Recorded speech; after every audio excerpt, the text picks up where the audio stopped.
시청자 여러분 안녕하십니까? 11월 15일 수요일 KBC 뉴스와이드 시작합니다. 지난 8월 공공기관 구조혁신의 일환으로 광주경제고용진흥원과 광주상생일자리재단이 통합되면서 광주경제진흥상생일자리재단이 새롭게 출범했는데요. 오늘은 김현성 광주경제진흥상생일자리재단 대표이사 모시고 함께 이야기 나눠보는 시간 갖도록 하겠습니다. 대표님 안녕하십니까? 네, 안녕하세요. 김현성입니다. 지난 8월 이제 선임이 되셨습니다. 광주경제진흥상생일자리재단 선임이 되셨는데, 자, 이 기구가 사실 이 지역의 중요한 경제적인 키워드는 다 담고 있더라고요. 보니까 경제, 진흥, 상생, 일자리 책임감도 굉장히 막중하신 자리인 것 같습니다. 지금 3개월 정도 지나셨는데 어떻게 보내셨고 또 어떤 것들 주로 살피셨습니까? 벌써 취임한 지 90일이 됐네요. 오늘이 딱 90일 된 것 같은데요. 그동안 한 2가지 정도의 시간으로 생각하고 제가 일종의 일을 해왔는데, 첫째는 듣는 것이 정책이다. 청책의 시간이었습니다. 그래서 경제와 일자리, 노사 문제에 관련한 여러 이해 당사자들을 다 찾아가서 들었습니다. 그래서 그 청책의 시간을 통해서 제가 가지고 있는 비전과 제가 이 통합기구를 어떻게 이끌어갈지에 대해서 이제 설명의 시간을 가졌습니다. 내부자들, 내부의 임직원들에게 3번의 프레젠테이션을 제가 직접 했습니다. 첫 번째는 제 직무 계획과 관련돼서 나는 이러이러한 직무 계획을 가지고 여기 면접을 치렀다. 그리고 두 번째는 제가 생각하는 비전, 이 통합기관의 핵심 가치는 뭐고 앞으로 내가 이걸 어떻게 이끌어 가겠다라는 2번째 설명을 했고, 3번째는 김현성 사용 설명서라 그래서요. 대표이사를 어떻게 써먹어라. 나는 이러이러한 쓸모가 있는 사람일 것이다. 라고 제가 스스로 설명을 했습니다. 네. 자, 90일이지만 바쁘게 또 내외부적으로 지내오신 것 같습니다.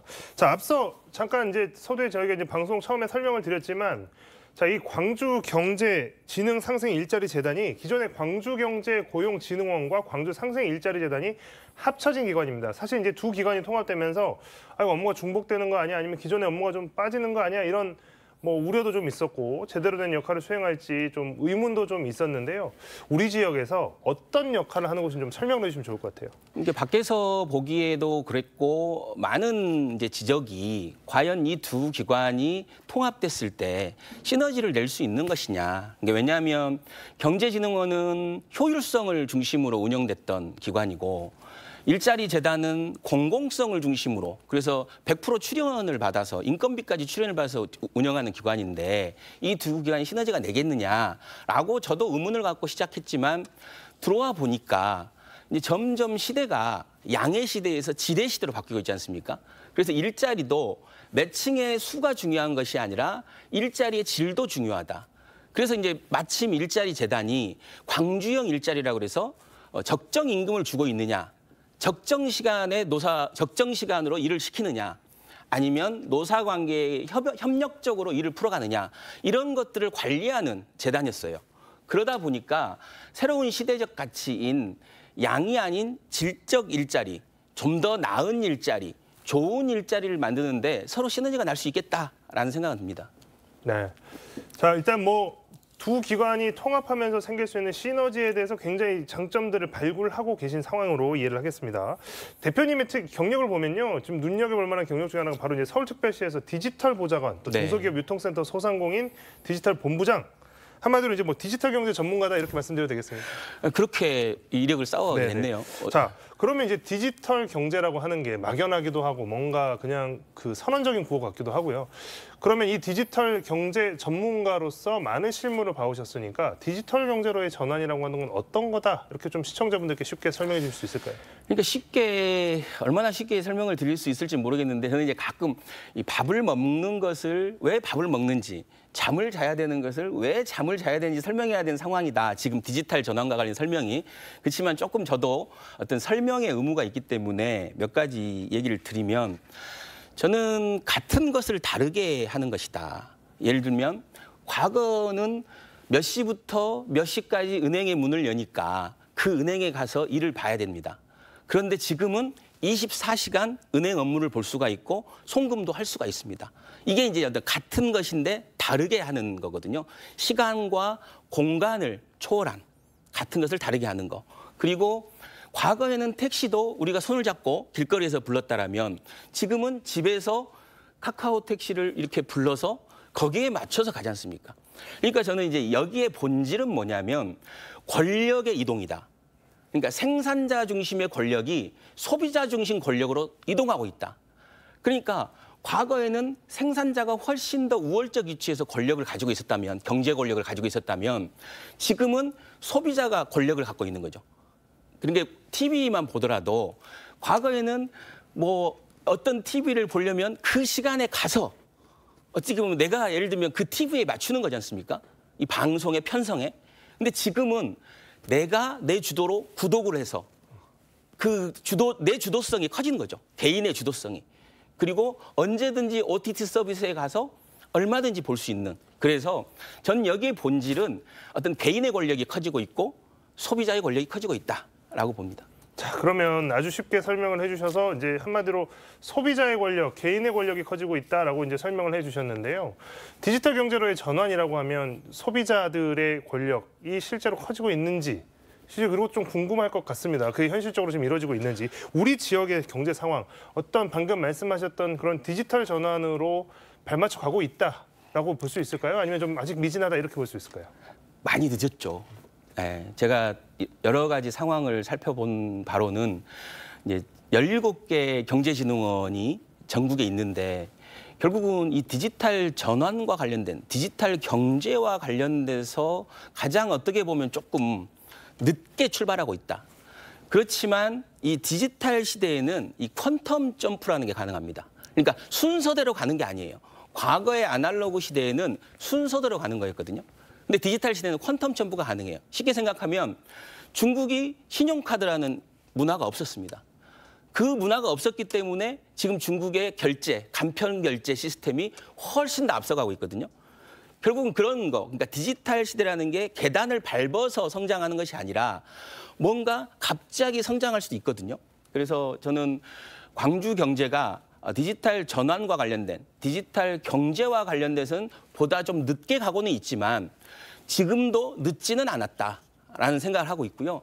그래서 저는 광주 경제 안에서 디지털 전환 가운데서도 수요를 혁신하는 이게 좀 늘어나야 된다.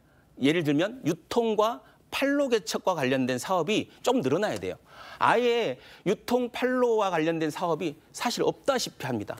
그래서 저는 광주의 어떤 경제 정책 방향이 이 공급이나 이게 정책을 공급하는 입장이 아니고 그 정책을 수요하는 입장에서 보면 수요 혁신이 굉장히 중요하다라고 보고 있습니다.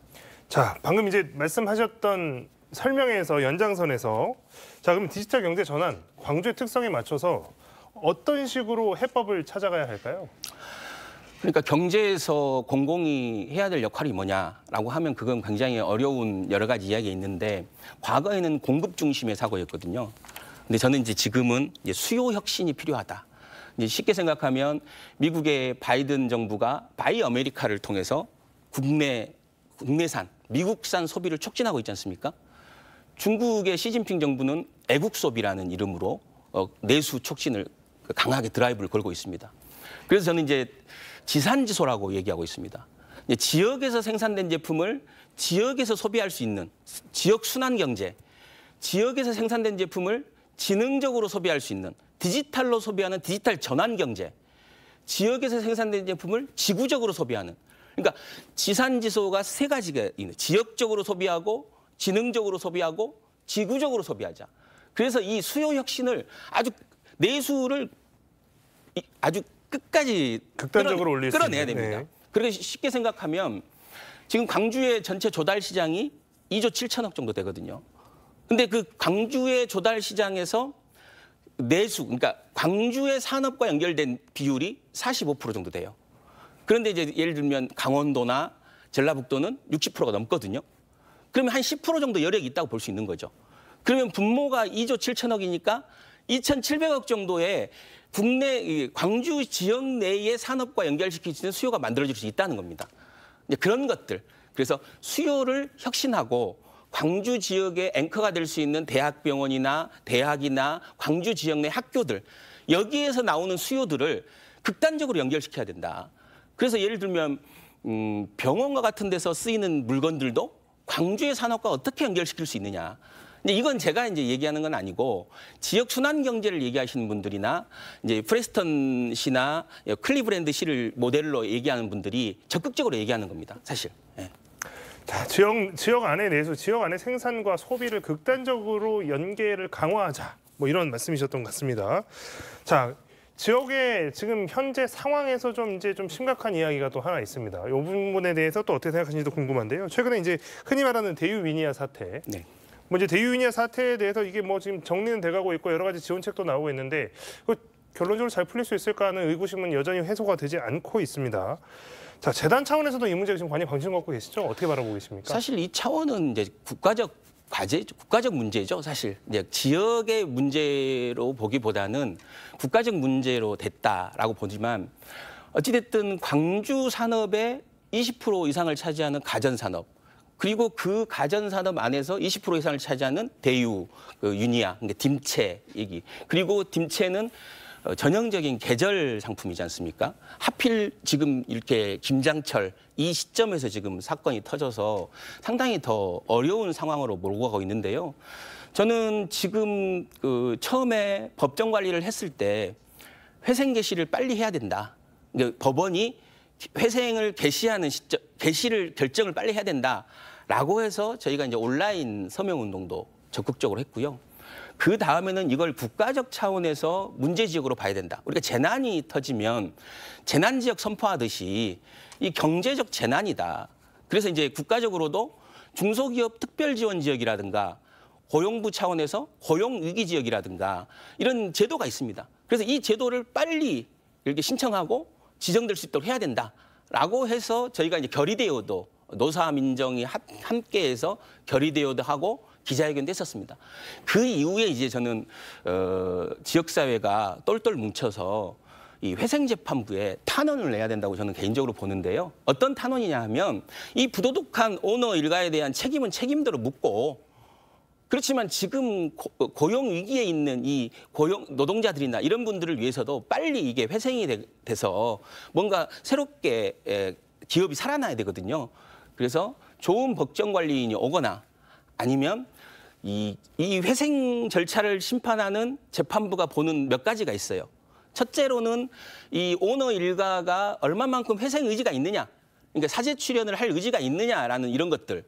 그리고 협력 기업들은 과연 이 협력을 할 의지가 있느냐, 이게 채권단이 되거든요. 이 채권단들은 얼마나 협력할 의지가 있느냐, 이런 것들을 보기 때문에 어떻게 보면 지역사회가 이 문제와 관련돼서 적극적으로 나서서 함께한다. 라는 걸 보여주는 게 회생재판부의 회생을 결정하게 하는 상당히 중요한 의미가 있을 거라고 생각합니다. 네, 뭐 시간이 많지는 않지만 그래도 이 연장선에서 또 하나 또 여쭤봐야 될 게 있습니다. 결국에 이제 이런 위기의 상황들, 그러니까 예기치 못했던 지역 경제 위기 상황에서 결국에 어떤 그 나라나 지자체에서 적극적인 지원을 통해서 좀 문제를 풀어나가는 모습들을 보여야 할 텐데 최근 중앙정부가 이제 긴축 재정을 뭐 건전 재정이라고 말은 하고 있습니다만 사실상 이제 긴축 재정을 피면서 이런 부분에 대한 우려가 더 높아지고 있거든요. 그래서 실제로 이런 중앙 정부의 재정 정책 자체가 이런 지역의 어떤 경제 상황, 어려운 상황을 해소하는 데 도움이 되지 못하고 있다는 지적에 대해서는 어떻게 생각하십니까? 굉장히 저는 좀 뭔가 우려를 갖고 봅니다. 그러니까 지금 전체적인 경제 정책이 공급적 관점에서 풀어나가고 있어요.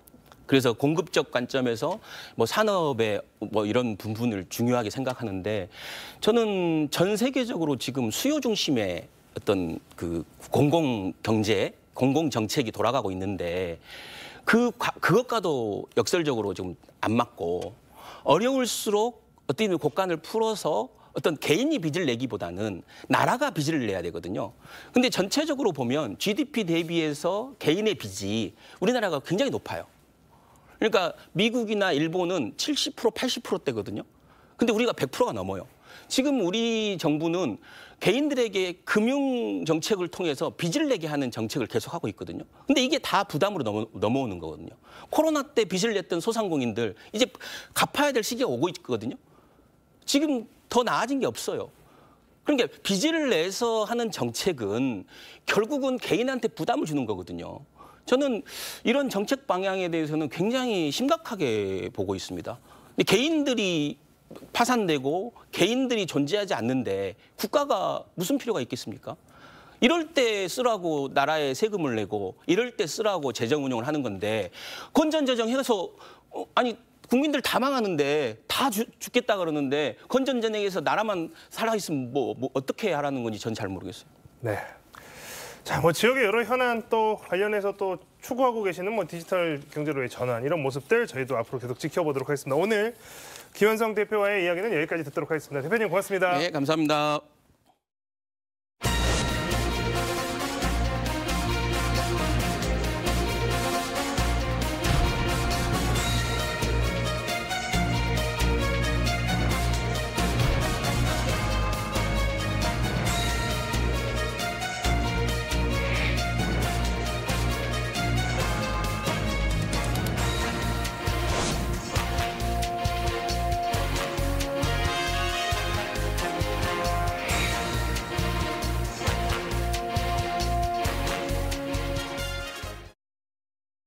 자, 불과 몇 년 전만 해도 이변이라고 저희가 불렀던 기후변화, 이상기후가 이제 상시적인 기후위기로 현실화하고 있습니다. 이에 따른 기후재난의 강도도 점점 커지고 빈도도 잦아지고 있는데요.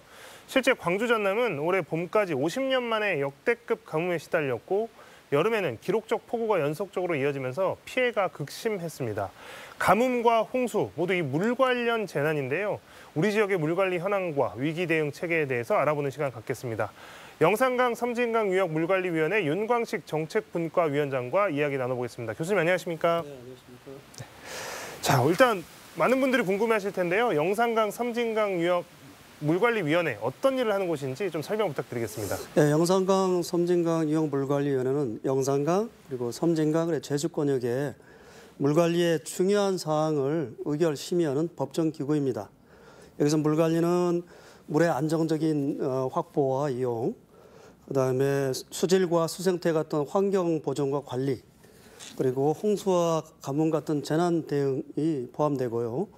유역물관리위원회는 이 지역민들의 어떤 활발한 참여하고 그다음에 그 열린 소통을 통해 가지고 지역의 현안을 해결하는 그런 기구입니다. 그 시청자분들 들으셨을 때 이상하다라고 생각하실 만한 게 지금 영산강 섬진강 유역 물관리위원회인데 제주 지역도 지금 포함이 되는 거죠? 이게 권역을 나누는 기준이 따로 있나요? 예. 물환경 보존법에 의해 가지고요. 환경부 장관이 고시하는 그 수계 영향 권역이 있습니다. 거기에 보면 영산강, 섬진강하고 제주가 같이 묶여 있습니다. 그래서 여러분들이 제주도에 가셔가지고 가끔 영산강 유역 환경청이라는 그 포스터를 보실 수 있을 겁니다. 아, 네. 설명이 잘 됐습니다. 자, 이제 본격적으로 이제 물관리 또 기후 이야기를 좀 해볼 텐데요. 최근 기후 변화가 급변하면서 물관리 문제가 더욱 중요해지고 있습니다. 홍수와 가뭄도 지금 반복되고 있고 피해도 점점 심해지고 있고요. 우리 지역도 올해 가뭄으로 3월까지는 뭐 제한급수 이야기가 나왔다가 여름에는 오히려 이제 또 장마 때문에 홍수 피해 이야기가 또 나왔었습니다. 작년 딱 이맘때쯤부터 지금 물 부족하다 이런 이야기가 지역에서 광주 남부에서 굉장히 많이 나왔던 것 같은데요. 지금 물관리위원회에서는 지금 이런 문제들이 발생했을 때 실질적으로 어떤 제안들이나 어떤 조치들을 하는지가 좀 궁금합니다. 지금 그 물관리위원회에서는 기본적으로 유역 종합 계획을 이제 수립하였습니다. 그래서 수립하였고 그것을 기반으로 해가지고 그것들이 이제 이 공공기관 부처가 이런 물관리 대응 계획을 장기적으로 추진하도록 하고 그것을 저희들이 이제 물관리위원회가 저희들이 이제 그 이행 과정을 물관리 계획도 수립했고요. 뭐 과정을 이행하는 과정을 하고 있습니다. 지금 방금 이제 물관리 종합 계획 이제 그다음에 이제 이런 말씀을 해주셨는데요. 좀 쉽게 풀어서 설명해 주신다면 어떤 것들이 좀 주요 내용이라고 할 수 있을까요? 물관리 종합 계획은요? 물관리 종합 계획은 이제 저희들이 그 이역의 현황을 조사하고요. 과거의 물관리를 이제 평가를 하고, 그래서 이제 이역의 이제 현안을 이제 저희들이 하고, 그걸 개선 방안을 저희들이 설정을 합니다. 그렇게 했고요. 그다음에 그거에 따라 가지고 지금 영산강, 섬진강, 제주권 따로 각 권역별로 물관리 비전을 설정하고 물관리 이제 개선 목표를 좀 잡았습니다. 그리고 물관리 이제 국가물관리 기본법에 따라 가지고 유역물관리에서도 우리 5개 분야가 있어요. 물 이용, 물 안전, 물 환경, 물의 거버넌스, 그다음에 물 문화, 물 가치 이렇게 5개 분야의 22개 전략을 저희들이 세우고 그다음에 93개 세부 사업을 저희들이 만들었습니다. 그리고 이것들은 모두 각 영산강과 섬진강과 제주권이 물용 특징이 다르기 때문에 각 수계의 특징들을 반영한 그런 계획을 수립하였습니다. 네. 자, 광주는 인구 150만에 가까운 대도시입니다. 세계적으로 봐도 이 정도면 굉장히 대도시라고 할 수 있고요. 영산강에 바로 인접해 있습니다. 그런데 식수는 상수원으로 지금 영산강을 활용을 하지 못하고 있는 실정이죠. 그리고 주화모, 동복호 이런 섬진강 유형에 오히려 의존하고 있는데요. 그래서 지금 많은 시청자분들이 올해 초 이렇게 가뭄 엄청 심해졌을 때 그래서 영산강 물을 가지고 식수로 활용하는 방안을 정부가 찾고 있다 이런 뉴스들 소식들 많이 접하셨을 겁니다. 결국에 이제 영산강과 인접해 있지만 영산강은 식수로 활용을 하지 못하고 결국 섬진강 수계를 이용해서 식수로 활용하고 있는 이 문제 근본적으로 기후 변화나 이제 이런 거 대비하면 이것도 좀 손봐야 되지 않나요? 이런 의견들 많이 있죠. 영산강은 이제 낙동강이나 이제 한강과 같이 우리 강을 이제 식수로 활용 못하고 섬진강에서 물을 이제 공급받고 있습니다. 주화모, 동복호 이렇게요. 이제 그러다 보니까 영산강과 섬진강은 굉장히 밀접하게 관계가 되어 있습니다. 근데 최근 물관리 이제 기본법에 의하면 각각의 유역에서 자기 유역 문제를 해결을 해야 됩니다. 그러다 보니까 영산강도 영산강 유역 안에서 향후에는 이 물을 자립하는 그런 부분이 굉장히 중요한 부분이 되어 있고요. 그런데 이제 과거에 보면 이 수자원 장기 종합 계획은 항상 영산강과 섬진강과 함께 묶여서 되어 왔습니다.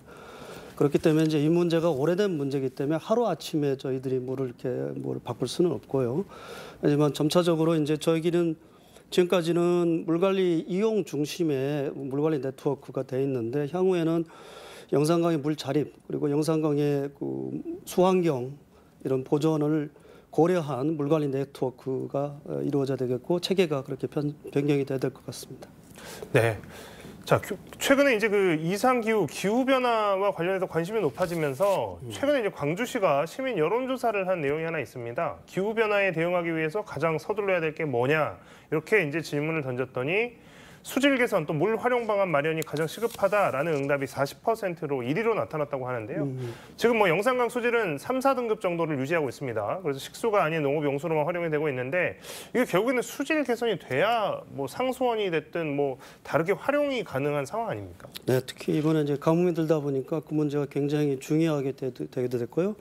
오늘 이 지역에서는 영산강 수질 개선을 많은 전문가들이 요구해 왔습니다. 근데 영산강은 담양에서 발원해가지고 광주시를 거쳐가지고 이제 목포까지 가게 되는데 영산강은 아시다시피 지금 현재 영산강 안에 물이용 체계를 보면 여기가 이제 우리나라에서 제일 큰 곡창지대 아닙니까? 그러다 보니까 농업 활용이 제일 많고 그다음에 영산강에 이제 광주를 지나가면서 광주 하수종말 처리장 거기 하천 유지량이 적어서요. 광주 방류수가 하수종말장 방류수가 거의 대부분 유량을 차지하고 있습니다. 그리고 또 도심을 지나다 보니까 불명 오염만 하고 비점 오염만 하고 수질이 좀 악화되고 있습니다. 그래서 수질 개선을 위해서는 두 가지 이제 수량 확보가 있고요. 또 하나는 이제 오염원 관리가 있습니다. 그래서 영산강 유역 환경청이 이제 환경 기초조사도 많이 하고 그다음에 많은 수질 개선 노력을 하고 있습니다. 그래서 지금 대표적으로 하수종말 처리장 방류수 수질 기준을 강화해서 27년부터 이제 좀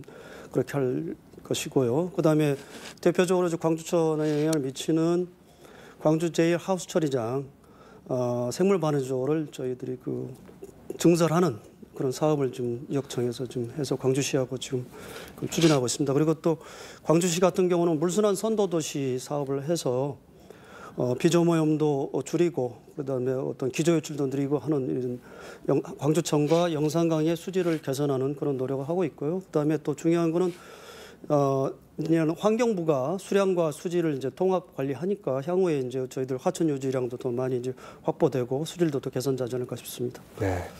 자, 물관리위원회의 역할 중에 또 하나 중요한 게 시청자 여러분들이 이제 많이 모르고 계시겠지만 이 예보, 경보, 이 대응 체계에도 물관리위원회가 많이 이제 개선을 위해서 힘쓰고 있습니다. 요즘처럼 이제 집중호우가 잦아지는 상황에서는 이 홍수 위험이 굉장히 커지기 때문에 인명과 재산 피해를 막기 위한 이 예경보 대응 체계에 대한 관심도 굉장히 높아지고 있는 상황입니다.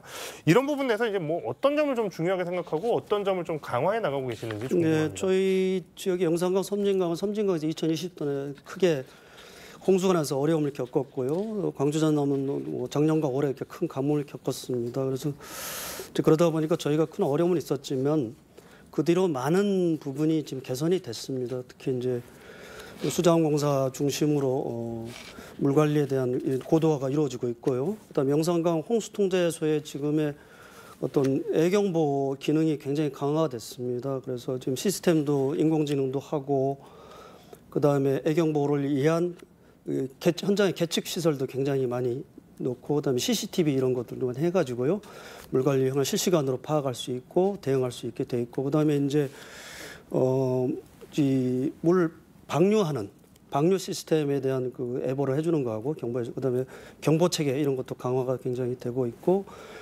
지금 현재 물 관리 계획에는 여러 가지 그런 대응들이 좀 들어가 있고요. 거머넌스 측면에서는 최근에 그 물관리위원회 주관으로요.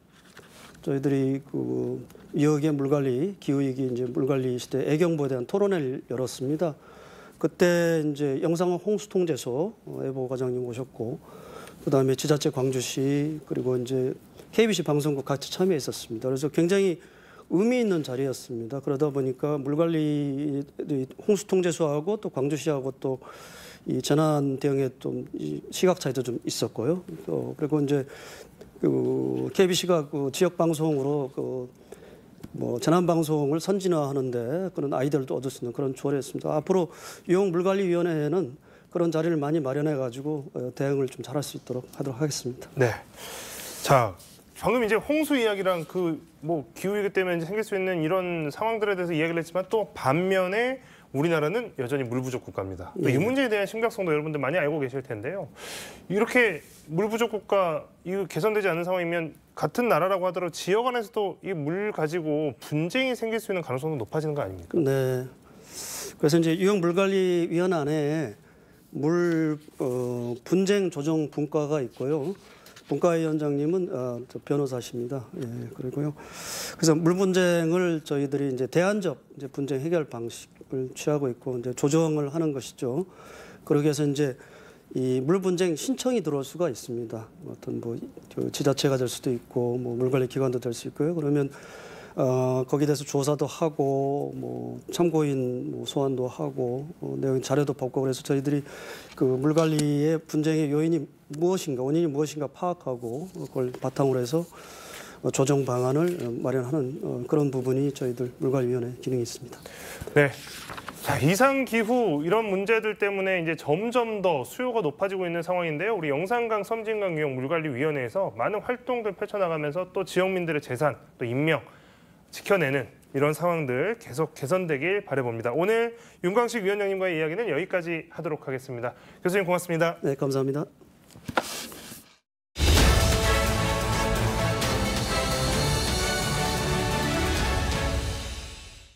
서울광역방송센터입니다. 여의도 초대석 오늘은 21대 국회 최연소 국회의원이죠.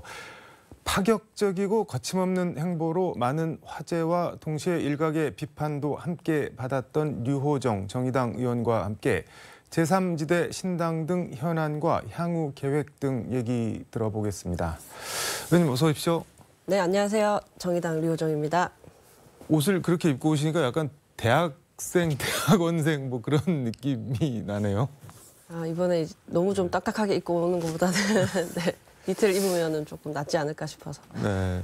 지금 이제 일단 예산 심의랑 선거구제 확정이 남아 있긴 했지만 이제 뭐 21대 국회가 거의 이제 마무리 수순으로 접어들고 있는데 4년간 의정 생활 소회 좀 한번 먼저 들어보고 시작하도록 하겠습니다. 이제 뭐 보통 회사 생활을 한다 해도 3년이면 어느 정도 이제 경험도 쌓이고 익숙해졌다라고 말을 하잖아요. 네. 한 회사에서. 이제 3년 6개월을 지나고 있고 국정감사는 4번을 모두 진행을 했고요. 네. 그렇게 하고 나니까 1년 차 때 내가 조금 더 잘할 수 있었던 게 있었을 것 같은데 싶기도 하고 3년 반이 흘렀지만 뭐 어떤 법안들은 아직 많이 통과시키지 못하기도 하고 네. 그리고 뭐 어떤 이슈들은 또 뭐 타투어법 같은 경우에 뭐 좀 많이 알려내기도 하고 그래서 뭐 보람도 있고 또 아쉬움도 네. 많이 남는 뭐 그런 기간이었던 것 같아요. 타투 얘기를 말씀을 해주셔서 그 등이 패인 원피스 입고 등에 그 타투를 하고 찍은 사진이 엄청 화제가 됐었잖아요. 그리고 본회의장에 약간 짧은 원피스 같은 거 입고 들어가서 그것도 뭐 화제가 됐었고, 근데 일각에서는 정치인 유호정이 아니라 약간 그 뭐랄까 국회의원직을 가지고 있는 뭐 20대 후반, 30대 초반 여성 뭐 일종의 상품으로 소비되는 거 아니냐 뭐 그런 논란 지적도 있었던 것 같은데 그건 어떻게 생각하시는지 궁금하네요. 근데 제가 만약에 일반 시민이었다면 네. 뭐 어떤 누군가를 상품화하는 것에 대해서 이제 단호히 아마 반대를 했을 텐데 정치인으로서는 어느 정도 기본권 제약이 있는 것을 좀 받아들일 수밖에 없는 것 같고요. 네. 당시에 타투에 대한 편견 등으로 인해서 네. 92년도에 그 타투가 뭐 의료행위다. 그러니까 네. 의사가 아니면은 타투행위를 할 수 없다라고 대법원 이제, 확정 네. 판결이 났었죠. 확정 판결이 있은 후로 많은 이제 타투이스트들이 불합리한 일들을 겪었지 않습니까? 네. 그 현실을 이제 좀 바꿔봐야겠다. 그럼 내가 활용할 수 있는 모든 뭐 어떤 것들을 네. 활용해서 이분들의 어떤 스피커가 되어야겠다는 생각을 했고 네. 그래도 그 목적은 좀 이뤄낸 것 같아서 아마 다시 돌아가더라도 같은 네. 선택을 하진 않을까 싶습니다. 그리고 이제 네. 조금 덧붙이자면 다음 주에 드디어 네. 그 각 그 문신 혹은 타투 단체들 간 의견 조율까지 좀 이루어져서 네. 하나의 안이 만들어졌고 그 법안에 대한 논의가 다음 주에 이루어지거든요. 그렇게 해서 21대 안에 네. 합법화가 될 수 있다면 법이 통과될 수 있다면 정말 큰 보람일 것 같아요. 법안 말씀을 해주셨는데 참여연대 의정감시센터 홈페이지 보니까는 대표 발의하신 게 한 51건 정도 되는데 통과한 거는 10% 조금 넘고 열의 9건은 지금도 계류 중인데 타투법도 그렇죠. 뭐 계류 중이고 그거는 약간 뭐 소수당 의원의 한계인가요? 뭐 어떻게 봐야 될까요?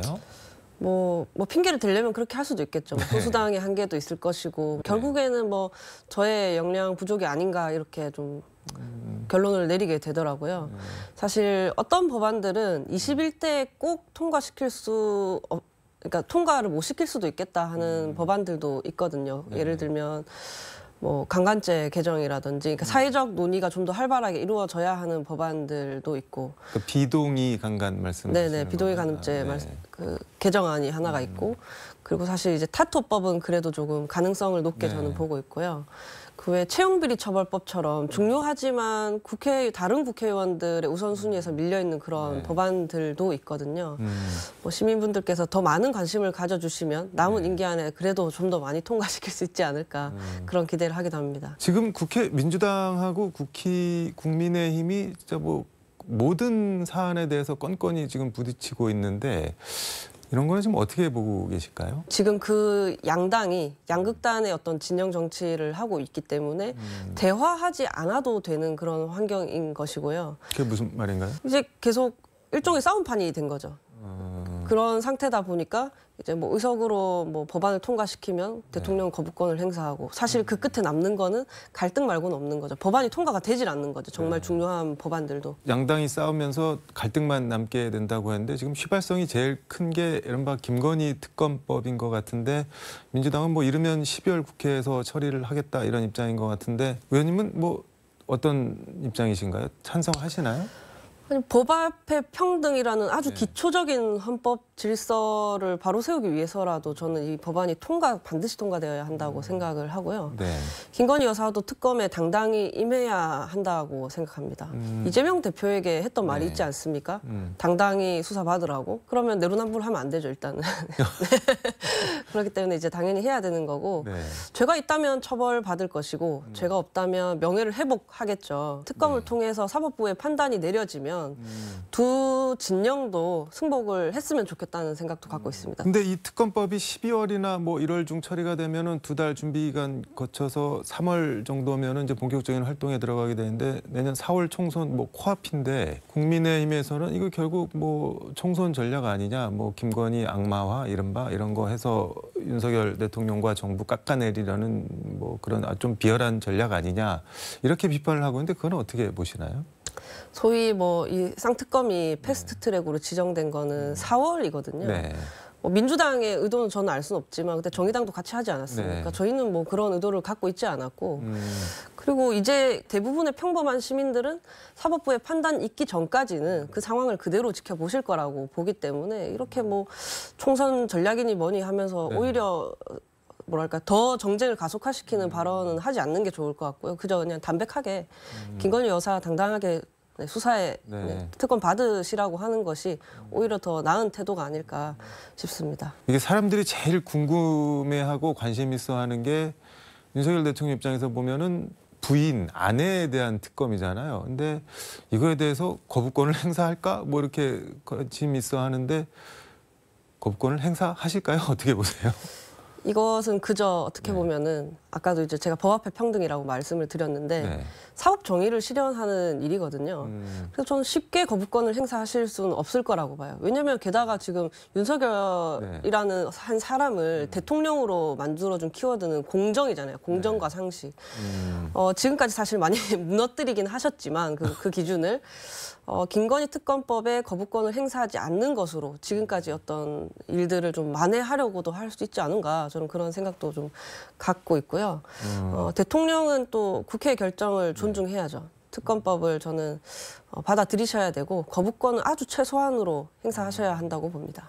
정의당 얘기 좀 해보겠습니다. 서울 강서구청장 보궐선거에서 1.83% 아주 좀 뭐랄까 저조한 득표율을 했는데 정의당 지도부는 녹색당과의 선거 연대를 어떻게 보면 돌파구로 생각을 하고 있는 것 같은데 의원님은 제3지대 신당을 지금 말씀을 하시고 있는데 제3지대 신당 이게 정확하게 뭐 어떤 건가요? 단순히 깃발 하나를 좀 바꿔 달자라는 건 아니고요. 이제는 정말 말 그대로 새로운 종류의 정당으로 네. 바뀌어야 한다라는 거거든요.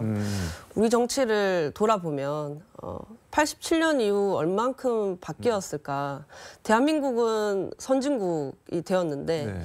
그러니까 정치는 그 바뀐 대한민국을 따라가고 있지 못한 것 같다라고 저는 느꼈거든요. 네.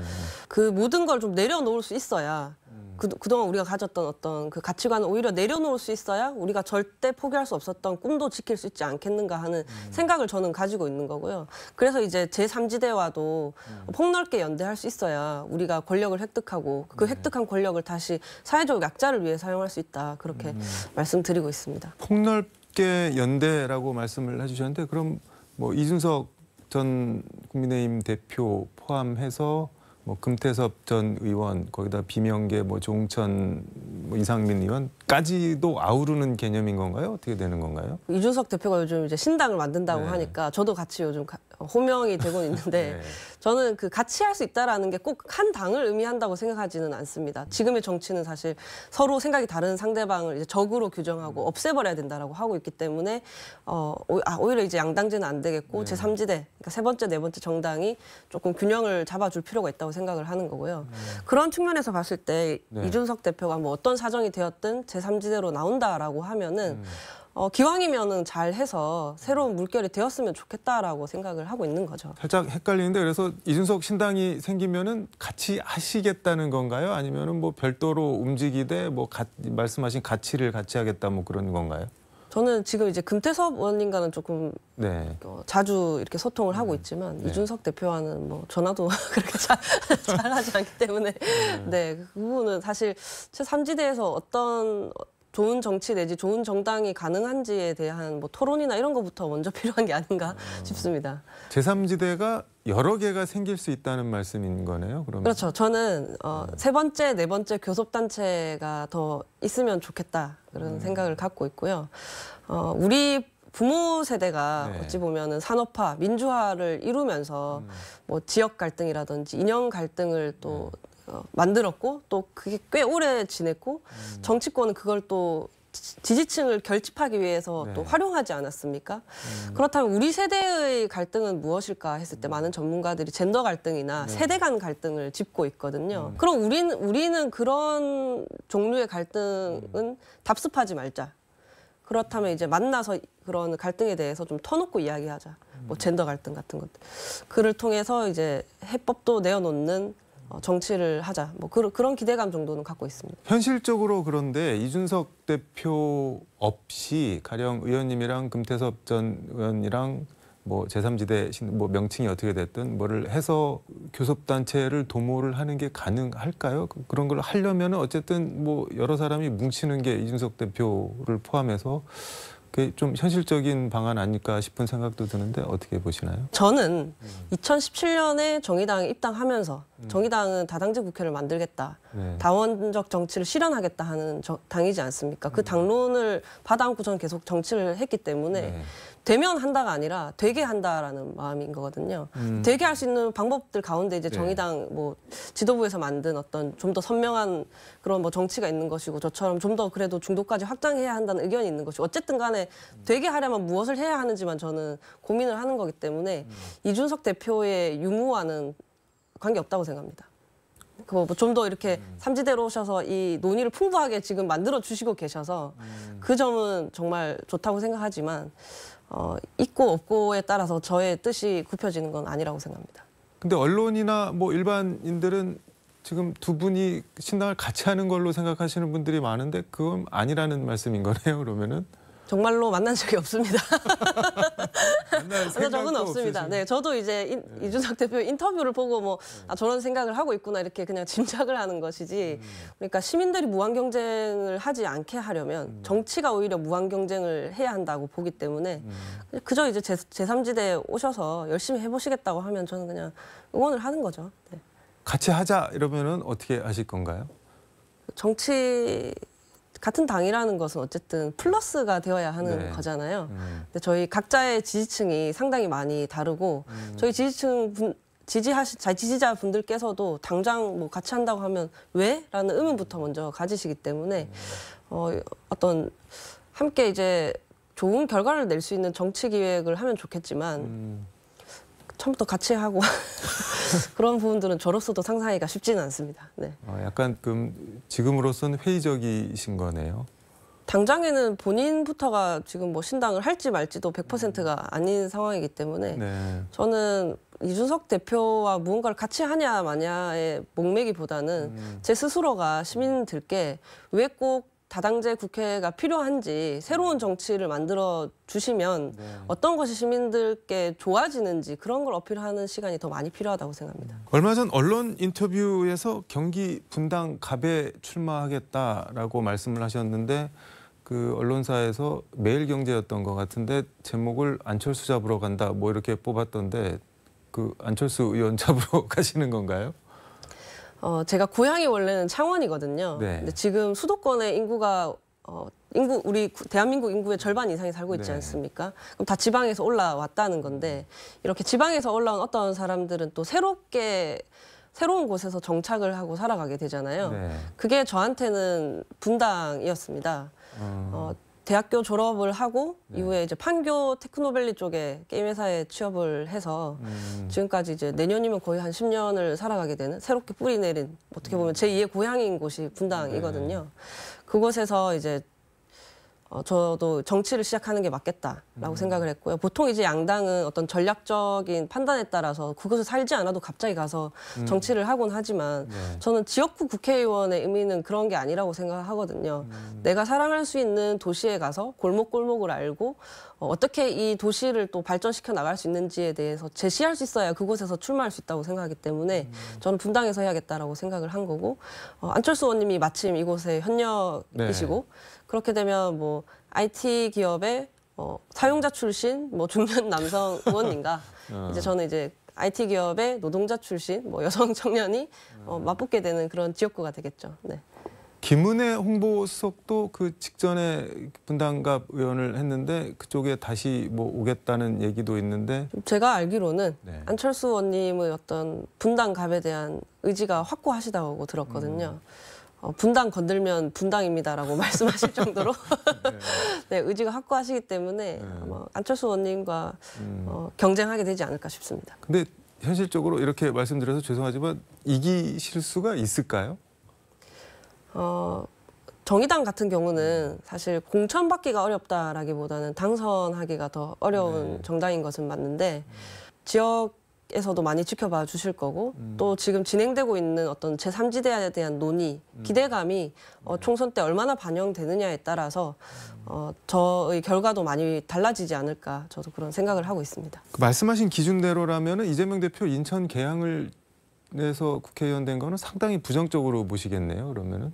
그래서 저는 이재명 대표가 지금 성남시장일 때부터 네. 살았거든요. 그래서 사실은 인천으로 갑자기 떠나버리셨을 때 조금 살고 있는 사람으로서도 조금 당황스러웠었어요. 시장님으로 계실 때 저는 꽤 만족하면서 네. 살았었기 때문에. 그래서 백현동, 대장동이 분당갑 지역에 있습니다. 그래서 결자 해지하는 마음으로 저는 분당갑에 출마하셔도 좋겠다라는 생각을 갖고 있습니다. 그러면은 안철수, 이재명, 류호정 이렇게 셋이 싸우겠다, 뭐 싸워보고 싶다 그런 말씀인 건가요? 그렇죠. 제게 쉬운 경쟁은 아니지만 네. 그래도 가능한 일이라고 생각합니다. 조국 신당 얘기도 계속 나오는데 조국 신당, 뭐 비례신당이나 뭐 무소속 출마 이거는 어떻게 보시나요? 저는 뭐 그런 류의 정당을 제3지대로 보기보다는 그냥 이제 자매 정당 정도로 보고 있거든요. 지난 총선 때 뭐 열린 민주당 정도의 스탠스를 뭐 22대 총선을 앞두고 또 여러 정당들이 내가 하겠다라고 자처하고 있는 걸로 네. 보고 있고요. 그렇기 때문에 뭐 민주당으로부터 독립적인 정당으로 시민들께 보이기는 힘들 것이다. 결국에는 민주당의 뭐 2중대, 3중대를 통해서 예를 들어 뭐 지금 민주당이 뭐 200석을 목표로 하고 있다고 하는데 그런 일들이 가능할지 저는 조금 회의적입니다. 근데 지금 뭐 이준석 신당, 조국 신당 얘기가 나오니까는 국민의힘하고 민주당에서 지금 준연동형 비례제 소수정당이 어쨌든 조금이라도 유리를 한데 그거를 다시 과거로 회귀를 시키려고 하는 것 같은데 그렇게 되면은 뭐 정의당이 됐든 제3지대 신당이 됐든 타격이 있는 거 아닌가요? 이게 현실화되면 어떻게 될까요, 그러면? 저는 이 정치개혁, 특히 선거제도 개혁 부분은 시민들께서 결론적으로 보셨을 때 내가 한 표 찍은 것이 충분히 많이 반영이 되어서 지금 이제 뭐 사표율이 거의 절반에 이른다고 하잖아요. 그럼 내가 찍은, 우리가 찍은 그 어떤 비율대로 국회가 된다라고 하면 이거는 정의당에 뭐 유리하냐 불리하냐의 문제가 아니라 네. 정의당이 더 많은 의석수를 획득하기 위해서 필요한 것이 아니라 시민들이 그러니까 민주주의 사회에서 시민들이 투표한 대로 정당을 그러니까 국회를 구성하는 일에 관한 것이라고 저는 생각합니다. 류호정이 정치를 계속 하려는 이유 마무리 말씀 겸해서 듣도록 하겠습니다. 저는 정치가 무엇이냐고 이제 질문을 하시면 임기 초에 사회적 약자의 무기다라고 말씀을 드렸습니다. 네. 이제는 조금 더 추가된 게 있어요. 정치도 일이다.